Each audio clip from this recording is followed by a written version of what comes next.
everybody, and welcome to Broker Day, where we're here as employing brokers to give you some information to help you be a better broker. Today, I want to talk to you about communication with your client. I'm going to give you some real-world stuff that's happened in our organization. There was a lawsuit that was filed 4 years ago or so between a buyer that was represented by somebody outside Coldwell Banker against a seller, and all of the parties involved. We represented the seller. And I believe that the entire suit could have been avoided with better rules with regards to communication, and not for the reasons that you might think. In this case, the agent representing the seller provided all of the seller's property disclosures that were available for that property, but not from the actual seller. So you might be thinking, what in the hell is he talking about? Well, the seller at the time of closing was an entity, a group, if you will, that had foreclosed on the property to protect their financial position. So the new owner now, they'd never been in the property, and they couldn't attest to anything with regards to condition. And so the original seller, the original owner, all right, which was the Baldwin family, they were the owner prior to the foreclosure, and they had previously completed a seller's property disclosure form.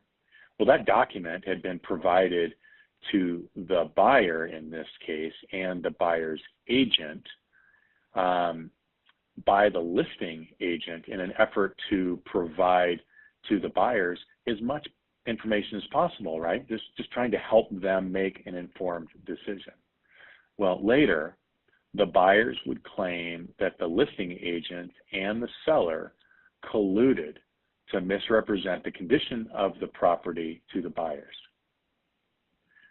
Claimed that the seller's property disclosure was improperly completed, and despite the fact that the case was ultimately settled by an insurance company, the situation would never have happened if the agent representing the seller in this case would have kept their communication to a minimum and provided only what the law dictates.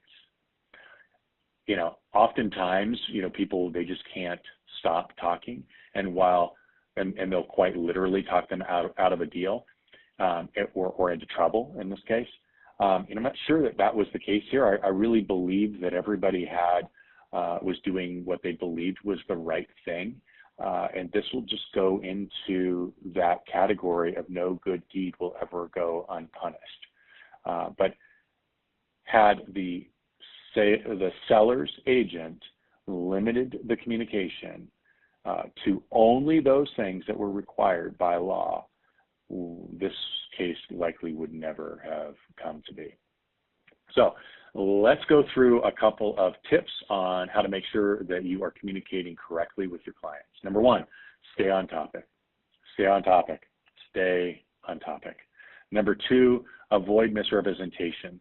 I know that might seem like a duh, but again, as I just pointed out in this very real scenario, the agent involved did not intend to misrepresent anything. If anything, her intent was to make sure that the buyer had all of the information available to make a better decision, but ultimately it bit her in the booty.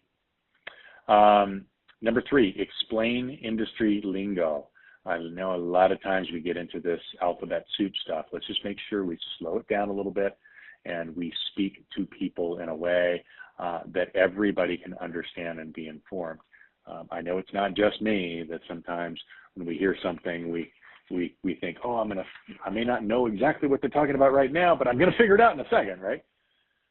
Number four, remember that different generations communicate differently. We all have preferred methods of communication. So make sure that you're asking those questions, right? our preferred method may not be compatible with the preferred method of that other person, as an example.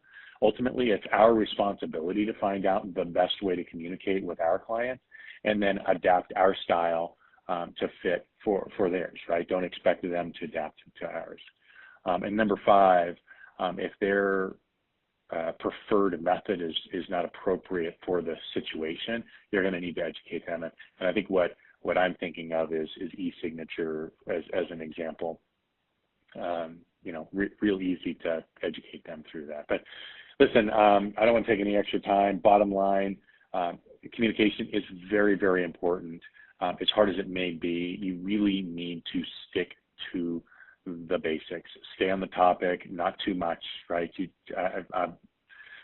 Again, only what the law dictates. Don't misrepresent. Make sure you explain everything and communicate in a way that your clients will actually receive you. Hope you have an amazing day and be a better broker.